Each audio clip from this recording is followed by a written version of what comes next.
Oke, kita akan bahas tentang review final exam untuk yang science yang kemarin kita sempat tidak ada Zoom karena internetnya lagi terkendala. Oke, yang nomor pertama, what organ is that? Organ apakah itu? Untuk yang A adalah bagian yang ditunjuk yang merah ya. Masing-masing ini adalah diafragma atau diafragma. Kemudian ini adalah alveolus, boleh, alveoli boleh. Alveoli ini dalam bentuk plural, plural itu jamak dalam bentuk banyak ya. Kemudian air sacs boleh, sebagaimana yang ada di buku dalam bahasa awam. Kalau bahasa biologinya alveolus, alveoli boleh. Kemudian untuk yang C adalah pulmo. Pulmo ini bahasa biologinya dan lungs atau paru-paru. Yang kedua, explain about. Yang pertama A adalah tuberkulosis atau TBC ini ya, penyakit yang batuk itu. Tuberculosis is an infectious and inflammatory lung disease. Jadi artinya TBC atau tuberkulosis adalah penyakit paru-paru, lung disease, yang bersifat menginfeksi dan membuat radang. Inflammatory itu radang, meradang gitu ya. Kemudian yang selanjutnya penjelasan mengenai asma. Asma may be caused by an allergy. Jadi asma ini disebabkan oleh faktor alergi. Asma bentuknya seperti apa? It makes someone hard to breathe. Jadi asma ini akan membuat seseorang susah untuk bernafas. Next, leukemia di sini harusnya adalah penyakit untuk darah ya. Tapi bisa masukkan ke respiratory system supaya jadi satu untuk penyakit-penyakitnya. Karena cuma ada satu ini nanti. Oke, penjelasannya adalah leukemia is a cancer of the blood or bone marrow. Jadi leukemia adalah suatu kanker pada darah atau pada tulang ya. This disease occur when white blood cell multiply abnormally in the bone marrow. Jadi, penyakit ini timbul karena sel darah putih itu berkembang lebih dari biasanya. Jadi, perkembangannya over, tidak normal. Yang berada di sumsum tulang. Marrow ini sumsum ya, sumsum tulang. Nah, karena sel darah putih itu fungsinya untuk melawan bakteri, memakan bakteri seperti itu, kalau dia berkembang tidak normal, maka dia bisa memakan sel-sel yang lain. Itulah bahayanya dari leukemia. Yang ketiga, exhale. Exhale itu the process of breathing out. Jadi proses menghembuskan nafas. Inhale sebaliknya adalah proses breathing in. Proses menarik nafas. Itu aja jawabnya. Oh ya, jangan lupa nanti bentuk soalnya bisa dibalik ya. Jadi bisa juga nanti misalkan a cancer of the blood or bone marrow. Diketahuinya seperti itu. This disease occurs when white blood cell multiply abnormally in the bone marrow. What is this disease? Kayak gitu. Jadi kamu jawabnya leukemia. Bisa seperti itu. Bisa juga disuruh menjelaskan arti dari leukemia. Ya, soalnya bisa dibolak-balik. Next, ke circulatory system, disease and injuries, cell and their function. Number 4, the cells that brings oxygen to all over our body is called. Sel yang membawa oksigen ke seluruh tubuh kita itu disebut Ya, jawabannya adalah sel darah merah atau red blood cell. Please explain, draw, or write down how blood circulates from the heart. Nah, kalau ini cara paling mudah adalah dibuat dalam bentuk bagan ya.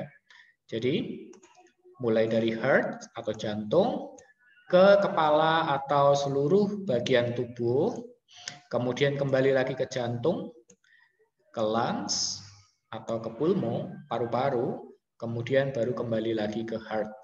Ya, ingat di sini setelah kembali ke heart, maka dilanjutkan lagi ke lungs dan kembali ke heart.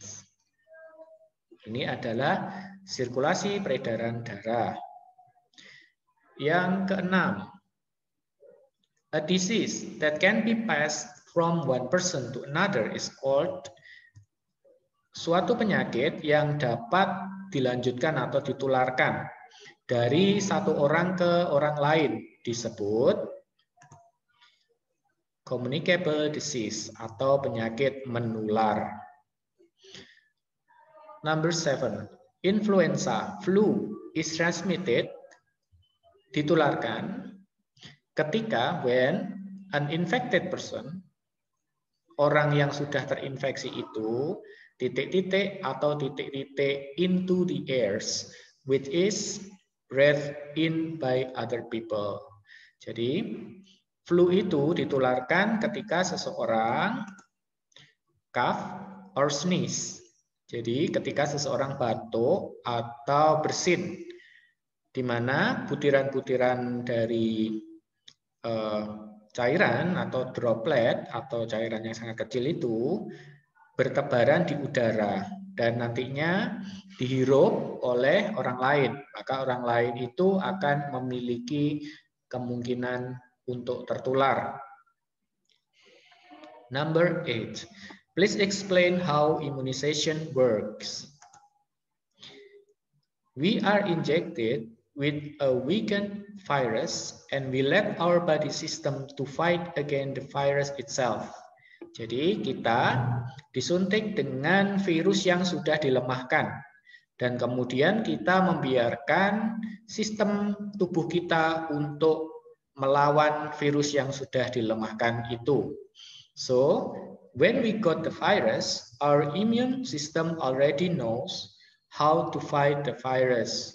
Jadi, ketika kita sudah berhasil melawan virus itu, nanti sistem kekebalan tubuh kita akan mengetahui bagaimana untuk melawan virus itu.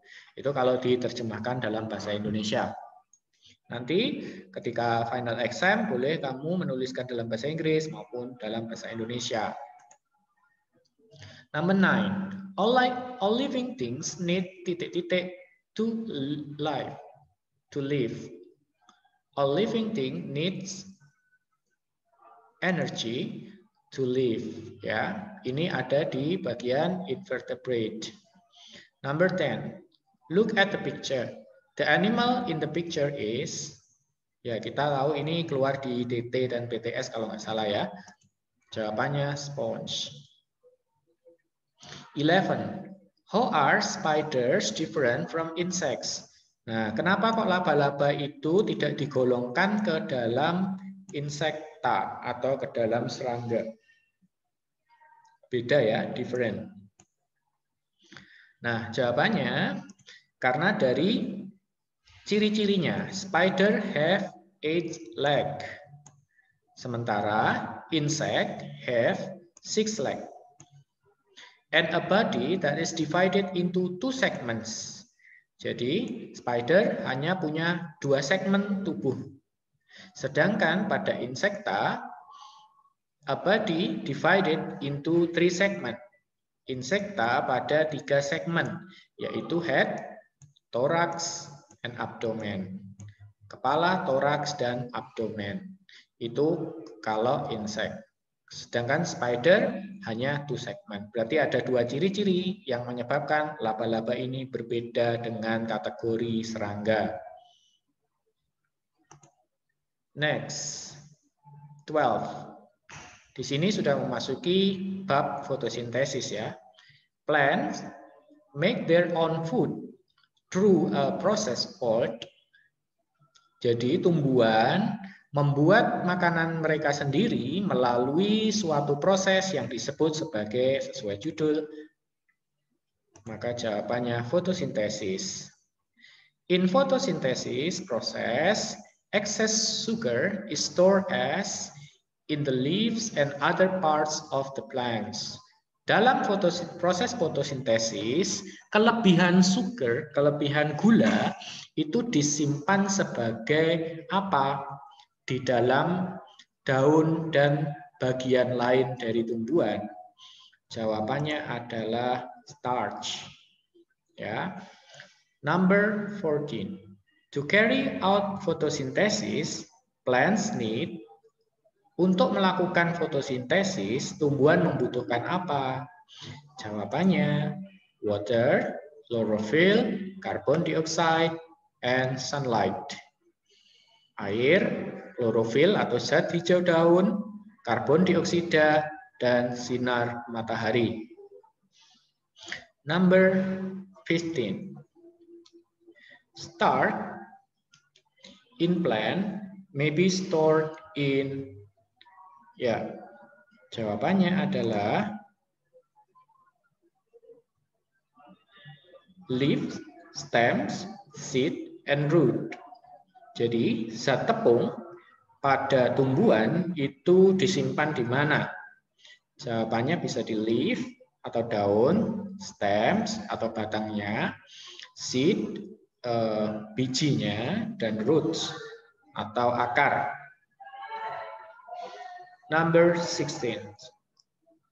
Explain the process of photosynthesis. Chlorophyll in the leaves traps light energy. Jadi zat hidup daun di dalam daun itu mengambil energi cahaya, while carbon dioxide is taken in through the stomata and berhenti sampai sini ya bacanya. Stomata. Karbon dioksida diambil melalui stomata. And water is absorbed through the roots. Jadi air diserap melalui akarnya. Then the plant produce oxygen which is released through the stomata. Kemudian tumbuhan menghasilkan oksigen yang dikeluarkan melalui stomata, and sugar which is transported to the other part of the plant as food, dan gula yang dialirkan atau diedarkan ke seluruh bagian dari tumbuhan sebagai makanan. Ini kurang R, parts.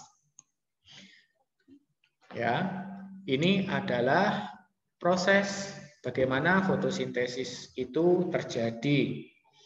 Proses dalam pembuatan makanan pada tumbuhan. Number 17. The cuscuta, dodder ini tanaman yang menempel pada tanaman lain atau benalu. Has no leaves and chlorophyll. Jadi benalu itu tidak punya daun dan juga tidak punya klorofil atau zat hijau daun. Explains how they get its food. Jelaskan bagaimana terus cara mereka mendapatkan makanannya. Oke. Pertama, its seed germinate in the soil. Jadi bijinya itu berkecambah. Berkecambah itu seperti mulai tumbuh gitu ya, kayak bertunas di tanah. When the seedling comes into contact with a host, ketika bijinya itu bertemu dengan inang atau tumbuhan lain, it insert root-like structure into the host. Nah, benalu itu lalu menancapkan akarnya ke inangnya itu, ya, like a structure, berarti menancapnya kuat gitu ya.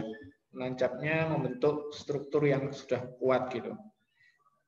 And leave the soil. Jadi baru dia meninggalkan tanah. Then it sucks the food it needs from its house. Jadi kemudian dia menyerap makanan yang dibutuhkan itu dari inangnya atau dari tumbuhan yang dia tempelin. Kayak gitu cara kerja dari benalu. Oke, kita masuk ke dalam bab yang terakhir yaitu reproduction. 18. Living thing can produce offspring through titik-titik reproduction and titik-titik reproduction. Maka jawaban yang tepat adalah sexual reproduction and asexual reproduction. Ini yang sering kalian tanyakan. Is it possible that during fertilization that many sperm cells fuse with a single egg? Apakah mungkin bahwa selama pembuahan terjadi banyak sel sperma yang bergabung dengan satu telur saja? Apakah mungkin? Jawabannya adalah tidak mungkin. It is impossible. Gitu aja. Ini kan yang sering kalian tanyakan, nggak boleh salah ya. 20. The fertilized egg attach itself to the wall of the mother where it develop and grows. Jadi telur yang sudah dibuahi menempel attach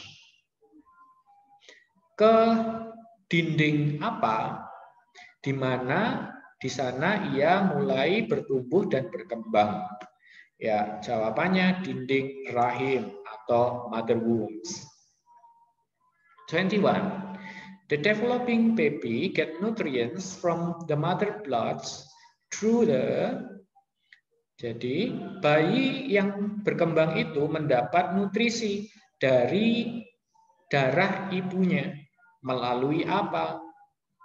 Melalui umbilical cord, ya, atau tali pusar. 22. An example of organism that produce through budding method is. Contoh dari organisme yang bereproduksi melalui metode budding adalah hydra bisa, yeast atau ragi bisa. 23.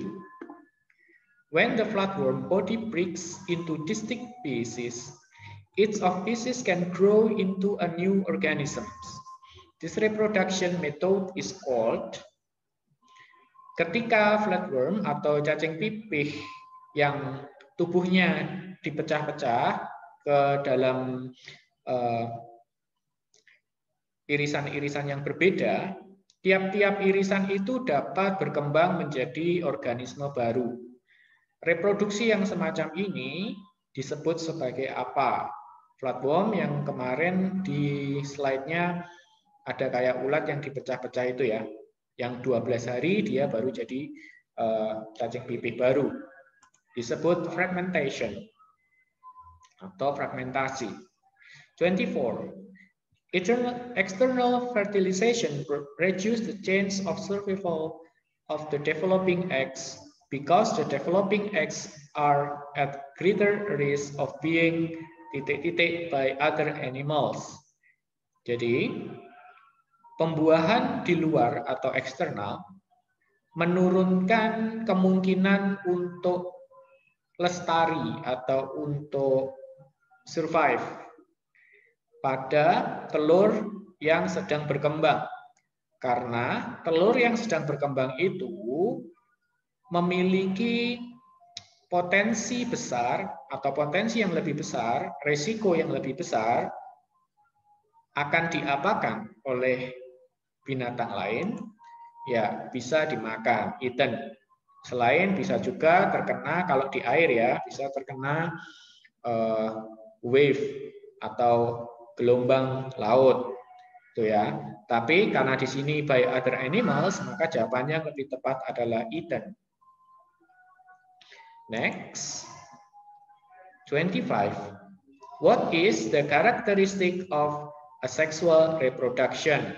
Bagaimana tentang sifat-sifat atau karakteristik dari reproduksi aseksual? Jawabannya, only requires one parents and produce of offspring that is genetically similar to the parents or a clone because it's come from one parent's genes. Ya, jadi hanya membutuhkan satu orang tua saja dan menghasilkan keturunan yang secara genetik sama atau mirip dengan orang tuanya atau yang disebut klon. Ya, nanti kalau di Indonesia ada kata-kata cloning gitu ya, artinya sama atau mirip sekali dengan orang tuanya. Karena kenapa kok bisa sangat mirip? Karena itu hanya berasal dari gen salah satu orang tua saja. Sebaliknya, number 26, what is the characteristic of sexual reproduction? Apakah karakteristik dari reproduksi seksual? It requires two parents, male and female, and produce great variety of the offspring because it's come from two parents' genes. Jadi, dia membutuhkan dua orang tua, satu laki-laki dan satu perempuan, dan menghasilkan variasi yang sangat lebih luas dari keturunannya itu, karena keturunannya itu berasal dari dua gen orang tuanya. Gitu ya, perbedaan antara asexual reproduction, sexual reproduction berdasarkan ciri-ciri atau karakteristiknya. 27. What are differences between the fraternal twins and the identical twins formation? Apakah perbedaan antara kembar fraternal dan kembar identik dalam pembentukannya? Ya, sebagaimana sudah kita bahas, fraternal twins itu berasal dari two eggs are fertilized by two different sperm cell at same time. Jadi ada dua telur yang dibuahi oleh dua sel sperma pada waktu yang sama. Sedangkan untuk identical twins, berarti kembar identik ini wajahnya sama gitu ya. Kalau fraternal twins itu wajahnya bisa agak beda. Bisa juga satunya laki-laki, satunya perempuan bisa. Kalau identical twins nanti keduanya itu sangat mirip. Ya, kembarnya wajahnya sama. Itu the fertilized egg, satu fertilized egg ya, split into two identical cell. Jadi satu telur yang sudah terbuahi itu split atau membelah menjadi dua sel yang identik, yang sama, gitu ya. Oke, 28. What are differences between the external fertilization and the internal fertilization? Apakah perbedaan antara pembuahan eksternal dan pembuahan internal? Untuk internal fertilization, the eggs are fertilized inside the body of the female. Jadi, telur-telurnya itu dibuahi di dalam tubuh dari perempuannya. Sedangkan external fertilization, the eggs are fertilized outside the body of the female. Jadi, telur-telur itu dibuahi di luar tubuh dari perempuannya. Kata kuncinya ada di inside and outside. Itu yang membedakan. Oke, itu adalah perbedaan antara external fertilization and the internal fertilization. Oke, cukup sampai di sini. pertemuannya. Nanti bisa dipelajari jawaban-jawabannya. Untuk jawabannya final exam bisa menggunakan bahasa Indonesia boleh, menggunakan bahasa Inggris boleh. Oke, see ya. Selamat belajar.